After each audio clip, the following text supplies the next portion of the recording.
हिंदी, भारत की सबसे भूतिया और डरावनी जगहें। भानगढ़ का किला, राजस्थान। इंडिया की मोस्ट हॉन्टेड प्लेस की लिस्ट में भानगढ़ के किले का नाम सबसे ऊपर आता है। इस किले की रहस्यमयी दुनिया पर विदेशों से भी आकर लोग रिसर्च कर चुके हैं, लेकिन इसका राज कोई नहीं जान पाया। कहा जाता है कि पुराने जमाने में एक तांत्रिक ने इस महल पर काला जादू कर दिया था और तब से भानगढ़ का किला भूतिया किला हो गया है। सूर्यास्त के बाद इस किले में लोगों का प्रवेश वर्जित है। कई बार लोगों ने जाने की कोशिश भी की तो उन्हें भी यहाँ पैरानॉर्मल एक्टिविटी महसूस हुई।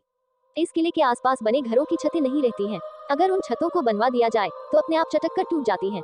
जतंगा घाटी, असम। असम में जतंगा घाटी देखने में बहुत सुंदर और मनोरम दृश्यों से भरपूर है, लेकिन सितंबर के महीने में आने वाली हर अमावस की रात को यहाँ भारी संख्या में रहस्यमयी रूप से पक्षी मर जाते हैं।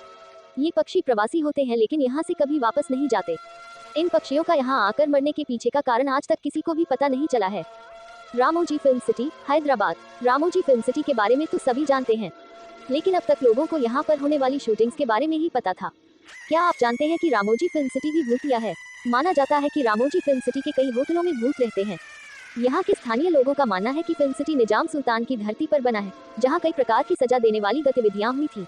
यहाँ कई बार लोगों को विचित्र छाया, उंगलियों के निशान और दरवाजों के अपने आप खुलने बंद होने की आवाजें आती हैं। GP block, Meerut.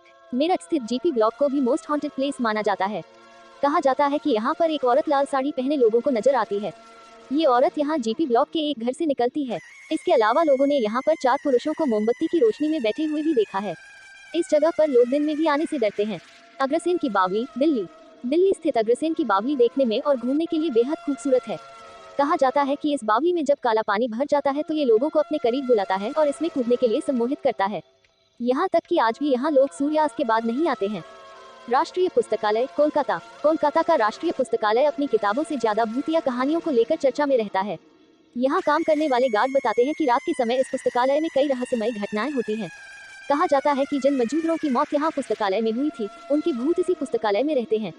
काफी समय पहले एक छात्र इस पुस्तकालय में गया और फिर वहाँ से कभी वापस नहीं आया।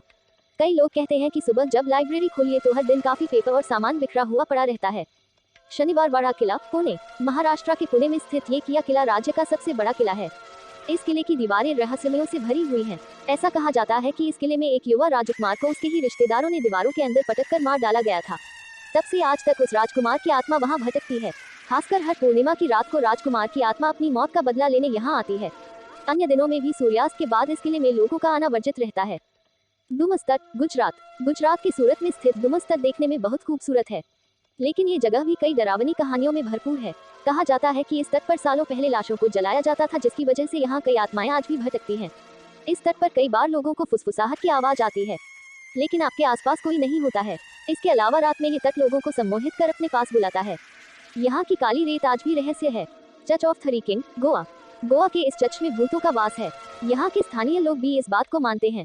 कहा जाता है कि इस चर्च में कुछ पुर्तगाली राजाओं का मर्डर हो गया था और बाद में 2 राजाओं ने आत्महत्या कर ली थी, जिसके बाद से ही इनकी आत्माएं यहाँ घूमती हैं। हालांकि ये आत्माएं किसी को नुकसान नहीं पहुंचाती। कुलधारा, राजस्थान। राजस्थान के कुलधारा गांव में कोई नहीं रहता। इस गांव को श्रापित गांव भी कहा जाता है। कहा जाता है कि यहाँ वर्षों पहले पालीवाल ब्राह्मण समाज के लोग रहते थे। यहाँ के एक मंत्री को गांव के सरपंच की बेटी भाग गई थी और वो उससे जबरदस्ती शादी करना चाहता था, लेकिन गांव वालों को ये मंजूर नहीं था, जिसके बाद मंत्री ने उनसे 2 गुना लगान वसूल करना शुरू कर दिया। मंत्री के सामने झुकने से बेहतर गांव वालों ने गांव को खाली करने का फैसला किया और जाने जाते गांव को श्रापित कर गए। गांव के श्रापित होने के बाद से ही वहां कोई नहीं रह पाता। यदि कोई उस गांव में एक रात भी रहने की कोशिश करता है तो वो गायब हो जाता है।